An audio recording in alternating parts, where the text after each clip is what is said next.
नमस्कार साथियों, मैं मनीष भारती संस्कृति आईएएस प्लेटफॉर्म पर आप सभी का स्वागत करता हूं। साथियों, जैसा कि आप जानते हैं कि हम लोग यूपीएससी प्रारंभिक परीक्षा 2025 को ध्यान में रखते हुए प्रत्येक दिन करंट अफेयर्स का रिवीजन कर रहे हैं और आज एपिसोड 73 तक हम लोग पहुंच चुके हैं। पहला प्रश्न क्या है वह देखिए। प्रधानमंत्री मुद्रा योजना के संदर्भ में कुछ बातें लिखी गई है, इसलिए इसको 3 स्टार डालिए। प्रधानमंत्री मुद्रा योजना हमेशा ही चर्चा में रहा है, कुछ कथन पर हमें विचार करना है, कहा गया है कौन सा कथन सही है। ठीक है, अब कथन देखते हैं। सबसे पहले क्या क्या बातें कही गई है। इस योजना की शुरुआत वर्ष 2015 में की गई थी। एक कीवर्ड, इसका उद्देश्य सूक्ष्म उद्यमों और छोटे व्यवसायियों को क्या करना है, फंडिंग करना है, यानी कि वित्त पोषित करना है। आगे, इसके तहत 20 लाख रुपए तक का कोलेट्रल फ्री संस्थागत ऋण जो है वह प्रदान किया जाता है। कितने तक का? 20 लाख तक का। तो सबसे पहले यहां पर चीजें एक बार देख लेते हैं कि क्या क्या चीजें हैं, उसके आधार पर बात करेंगे। प्रधानमंत्री मुद्रा योजना के विषय में समझ लीजिए कि 2025 में यह 10 साल पूरा कर लेगा, यानी कि 8 अप्रैल 2025 को। तो जाहिर सी बात है, शुरुआत कब किया गया? 2015 में। तो यह स्टेटमेंट यहां पर सही है। इसका उद्देश्य क्या रखा गया? ताकि छोटे और जो सूक्ष्म उद्यमी होंगे उनको वित्त पोषित करना। और 4 तरह के ऋण इसमें दिए जाते हैं। शिशु वाला जिसमें 50,000 रुपये तक का दिया जाता है, किशोर जिसमें 50,000 और 5 लाख रुपए के बीच तक का ऋण, तरुण जिसमें 5 लाख से लेकर के 10 लाख के बीच तक का ऋण, और तरुण प्लस एक आता है जो चौथा है, उसमें सबसे अधिक ऋण मिलता है। उसमें क्या मिलता है? 10 से 20 लाख रुपए तक का ऋण इसमें मिलता है। तो कुल मिलाकर के जो यहां पर कहा गया है वो स्टेटमेंट भी सही हो जाएगा, ये दोनों। तो तीनों ही स्टेटमेंट सही हुआ। कौन से कथन सही हैं? डी विकल्प के साथ हम सब चलेंगे। 1, 2 और 3 सभी कथन यहां पर सही हैं। हाल ही में थियोबाल्डियस कोंकणेसिस नामक स्थानीय घोंघे की प्रजाति की खोज कहां की गई है ना?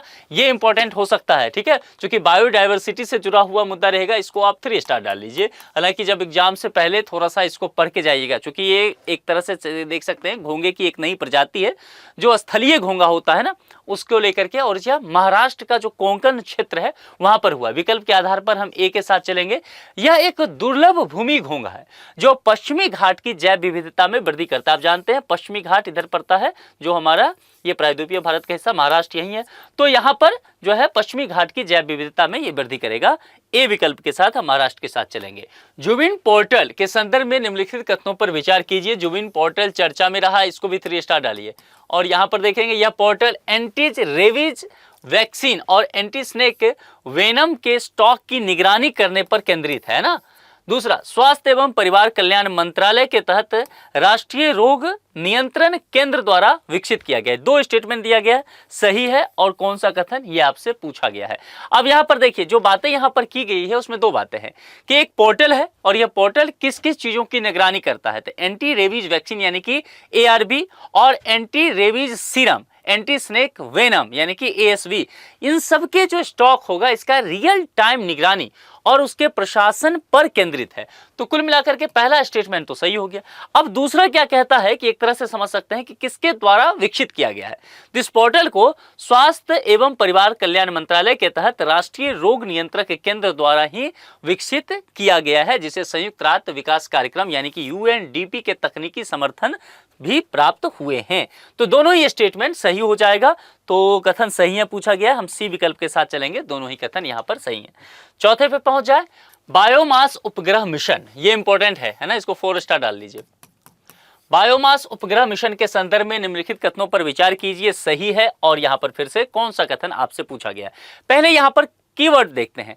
नासा को लेकर के चर्चा किया गया है। नासा का जलवायु एवं पृथ्वी प्रणाली कार्यक्रम के अंतर्गत 7वां मिशन है। ठीक है, तो ये 3 फैक्ट इसमें आया, अभी देखेंगे। इसका उद्देश्य क्या है?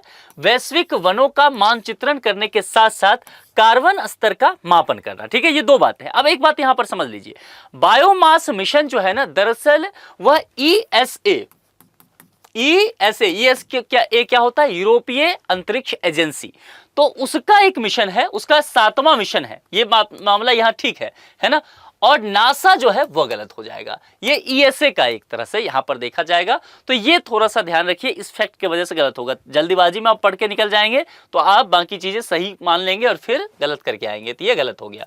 अब इसका उद्देश्य जो इसमें रखा गया है वह वैश्विक वनों का मानचित्र करने के साथ साथ कार्बन स्तर का मापन करना यहां पर है। तो निश्चित तौर पर कार्बन भंडार जो है उसका सटीक आकलन करना एक उद्देश्य है, ताकि जलवायु परिवर्तन पर इसके जो प्रभाव पड़ेंगे करके उसको बेहतर ढंग से समझा जा सके। तो यहां पर यह स्टेटमेंट सही है। आपसे पूछा गया था कौन सा कथन सही है, बी, केवल दूसरा सही होगा, पहला गलत हो गया।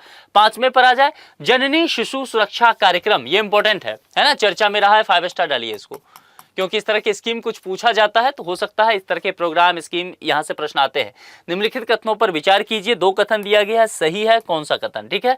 इस कार्यक्रम की शुरुआत को लेकर के कि कब से शुरुआत किया गया है, वर्ष 2011 से क्या शुरुआत किया गया, देखेंगे। यह गर्भवती महिलाओं एवं बीमार शिशुओं के लिए पूर्णतया निःशुल्क देखभाल पर केंद्रित है। समझिए यहां पर क्या है, जननी, दूसरा क्या शब्द है, शिशु, तीसरा क्या है, सुरक्षा। यानी कि एक ऐसा कार्यक्रम चलाया गया है जो कि जच्चा बच्चा, मां और शिशु दोनों के सुरक्षा को ध्यान में रख करके काम किया जाएगा। अब यहां पर यही बातें तो है, गर्भवती महिलाओं, जननी वही होंगी, बीमार शिशुओं, कॉमन सेंस लगाइए, है ना, के लिए पूर्णतया निःशुल्क देखभाल पर केंद्रित है। तो जाहिर सी बात है ये तो सही हो गया। और इस कार्यक्रम की शुरुआत जो है वह 2011 से ही किया गया था। यदि तारीख पूछ ले तो आप बता दीजिएगा कि 1 जून से इसकी शुरुआत किया गया। तो ये दोनों ही स्टेटमेंट सही है। कौन सा कथन सही है, तो दोनों, सी के साथ चलेंगे, 1 और 2 दोनों ही सही है। मामला समझ में आ गया, आगे बढ़ जाए। अब एक प्रश्न आपके लिए जो आप कमेंट बॉक्स में जवाब देंगे, संविधान के किस भाग में पंचायती राज व्यवस्था संबंधी प्रावधान किए गए। आप जानते हैं ना कि संविधान में आज का जो हमारे पास वर्तमान संविधान है उसमें कुल 22 भाग हैं, तो भाग यहां पर पूछा गया है। तो यहां पर आपको बताना है कि पंचायती राज व्यवस्था जो है वह किस भाग में चर्चा में लाया गया है। जो भी सही जवाब हो वह कमेंट बॉक्स में लिख करके बताइए। देखता हूं मैं कि आप में से अधिकांशतः लोग जो है सही जवाब दे रहे हैं, ये अच्छी बात है। इस प्रक्रिया को आगे भी जारी रखिए, करंट अफेयर्स का अच्छे से प्रिपरेशन कीजिए, आपके लिए अब समय कम है। तो आज के लिए इतना ही, अपना बेहद ख्याल रखिए, बहुत बहुत शुभकामनाएं, थैंक यू सो मच।